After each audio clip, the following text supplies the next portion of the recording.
we continue thinking about the medication experience this week, this video module on medication safety is particularly important. I think we're going to see some data here in the next few minutes that will seem very staggering to you in terms of its impact on people and impact on our healthcare system.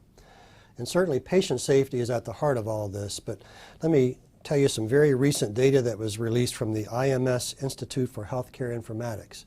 That is, not only do we harm patients, but it costs our healthcare system a lot of money. In 2012, the improper and unnecessary use of medications is estimated to have cost our healthcare system $200 billion. That's 8% of our healthcare expenditures.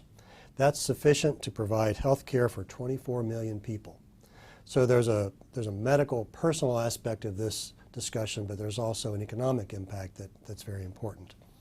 I want to spend the next few minutes in the next couple of slides thinking with you about evidence of adverse drug events. So if we're going to consider medication safety, I guess the culprit are adverse drug events. And remember that we defined adverse drug events earlier in the course as any injury caused by a drug. And let's look at some things that have kind of happened over time. We'll look at some things in the 90s and then some things after the turn of the century. First of all, in 1995, this was an interesting study that was done that really kind of got a lot of the talk going in pharmacy circles about this problem of medication errors, drug-related problems, and medication safety. Johnson and Bootman published an article in the Archives of Internal Medicine, and I will put, by the way, the bibliography for these things I'm about to tell you on this week's Coursera website, so you'll be able to look them up if you would like. And to make a long story short, Johnson and Bootman looked at ambulatory care-related, drug-related problems. So patients taking drugs in the community, not in institutions. And what they found, as you see on your slide there, was that we were estimated to spend that year over $76 billion related to drug-related problems. By the way, that was more that year than we spent on all care for diabetics, and it was close to the amount of money we spent on cancer care or cardiovascular care. A huge amount of money. Certainly, if you can fix it, you're going to make a big dent in our healthcare expenditure problem. What Johnson and Bootman found was that for patients taking these drugs as ambulatory patients, 23.4% of the therapies ended in failure, treatment failure. 10.5% produced a new medical problem. 6.5% did both. So for 6.5% of the patients, not only did the treatment fail, but also a new medical problem was created. And they estimated, and this number is pretty consistent that I've seen in the literature, is that they estimated 28% of hospitalizations were due to drug-related problems. And I've seen that number in the 25 to 30% pretty consistently. A couple years later, 1997, Bootman again et al., again publishing in the Archives of Internal Medicine, honed in and looked at patients in nursing homes. I'm going to call it long-term care facilities, but these were nursing home patients. And they estimated that we spent in that system in 1997 $7.6 billion. That's a lot of money, but the thing that they discovered and reported that really interested me was that they estimated for every dollar we spent for medications for nursing home patients that year, we spent $1.33 on the problems they cause. We're spending more money on the problems drugs cause than on the drug products. Very interesting. The next year, in 1998, there was a study that was published in the Journal of the American Medical Association that got a lot of attention. People still talk about this study. It was published by, or written by Lazzaro et al., and they looked at adverse drug reactions, serious and fatal adverse drug reactions. And again, let's remember, adverse drug events were any injury caused by a drug. An adverse drug reaction is a certain kind of adverse drug event that happens when you're using a drug under normal circumstances and normal doses. You get sort of an unexpected reaction, adverse drug reaction. What they found, Lazzaro and et al., and they looked at, by the way, 39 studies that were done over 32 years, they found that the incidence of serious adverse drug reactions was 6.7%. In 1994, the year they collected data, that was over 2 million people had serious adverse drug reactions. And they found that the incidence of fatal adverse drug reactions was 0.32%. Over 100,000 people died that year from adverse drug reactions. All of this meant that adverse drug reactions ranked between the 4th and 6th leading cause of death in U.S. hospitals over a 30-year period. If we kind of move the clock ahead a little bit, we'll look at 2001, and we had an interesting study by Ernst and Grizzle that was published in the Journal of the American Pharmacists Association in 2001. They basically redid the study that was done in 1995 by Johnson and Bootman, saying, you know, Johnson and Bootman kind of got our attention. Surely things have changed since then, and let's find out, you know, kind of get a metric in terms of are things getting better or worse. Well, lo and behold, they found out things were actually getting worse. They looked at all the ambulatory drug-related problems that year, and they suggested that it amounted to over $177 billion. Interestingly, they quantified what happens when we have a treatment failure or a new medical problem. When a treatment failure occurs, they estimated that on average that costs our health system $997. When a drug causes a new medical problem, it costs our health system $1,105 on average each time. Huge cost. I'd like to read for you what Ernst and Grizzle said in their article. Here's a quote from it. It says, since 1995, the costs associated with drug-related problems have more than doubled. Given the economic and medical burdens associated with drug-related problems, strategies for preventing them, for preventing drug-related morbidity and mortality are urgently needed. And then I want to cover two more kind of more recent pieces of research with you that help paint this evidence of adverse drug events even more clearly. In 2008, we had a study that was published by Phillips et al. Phillips is a sociologist. This particular study was reported in Archives of Internal Medicine. I find this work really interesting. They studied all U.S. death certificates between 1983 and 2004, looking for cause of death. And they found that death due to medication errors, fatal medication errors, increased on average over that period 360.5%, over 360% increase in fatal errors, medication errors between 1983 and 2004. Even kind of more interesting is that 360% increase was for all patients in all settings. If we just look at patients, what they call domestic fatal medication errors, or patients taking medications at home, that rate of medication error-related death went up 564%. And if we throw in street drugs and alcohol, if people are using those, it went up over 3,000%. So the incidence of medication error-related death kind of blows your mind. I mean, if we think about the increase in the last 2 decades, you know, it makes you feel like something certainly has to be done. Here's what they say.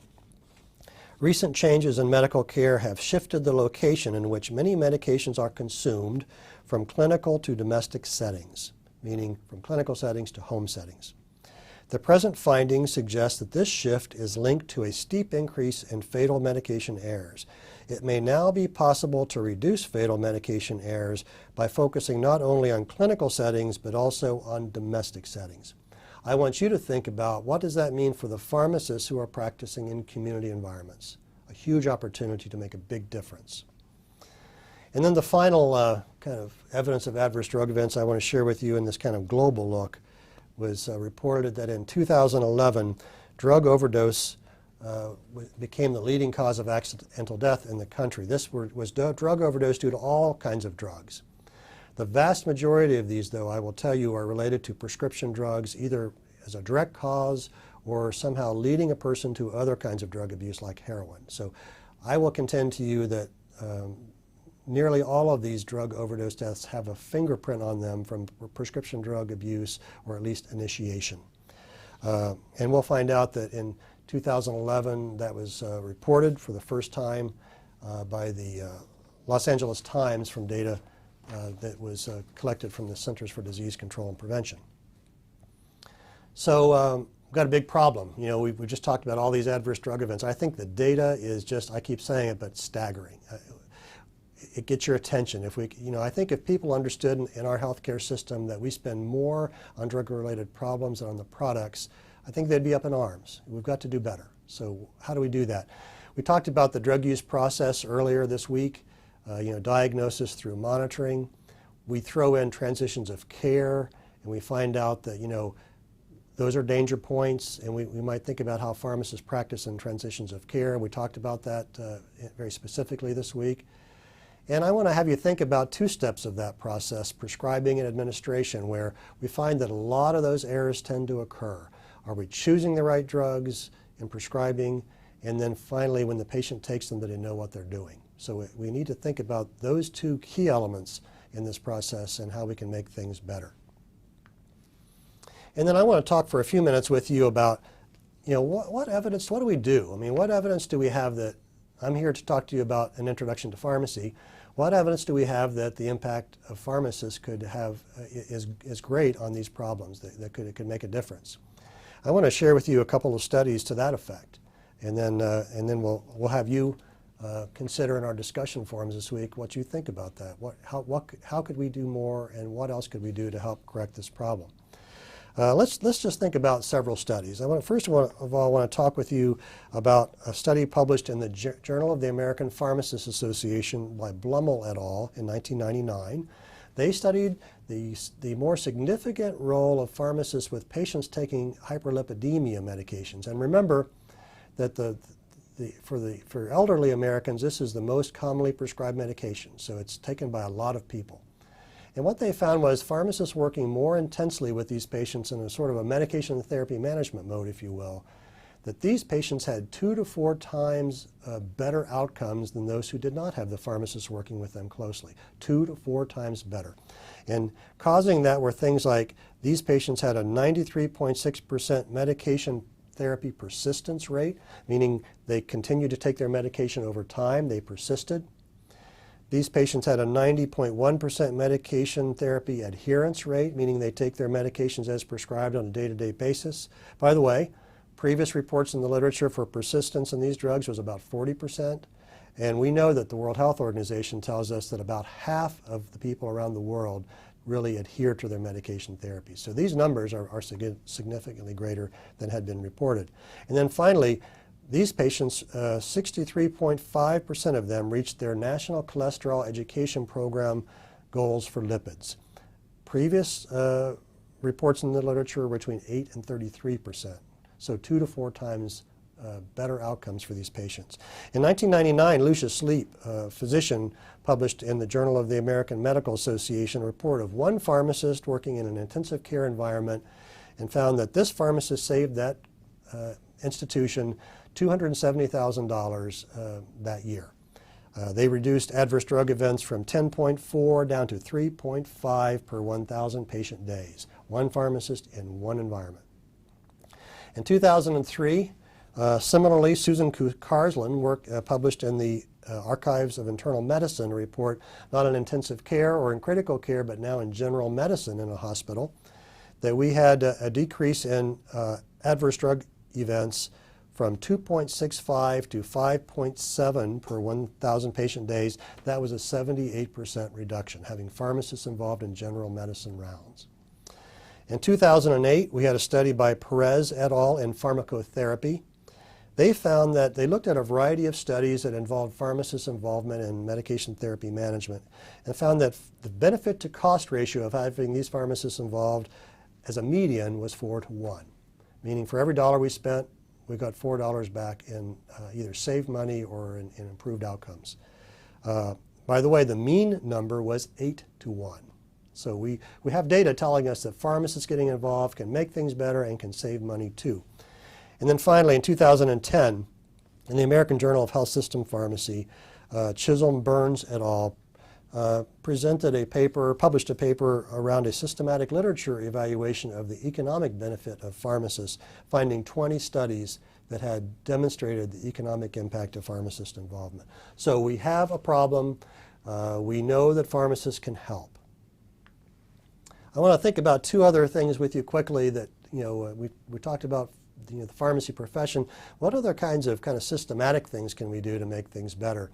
You remember USP, the United States Pharmacopoeia. We've talked about it already in this course. The U.S. Pharmacopoeia lists drugs and their standards and all the things we talked about earlier. They also list certain standards for practice. In this case, they have a thing called medication safety zones. USP Chapter 1066 is called Physical Environments that Promote Safe Medication Use.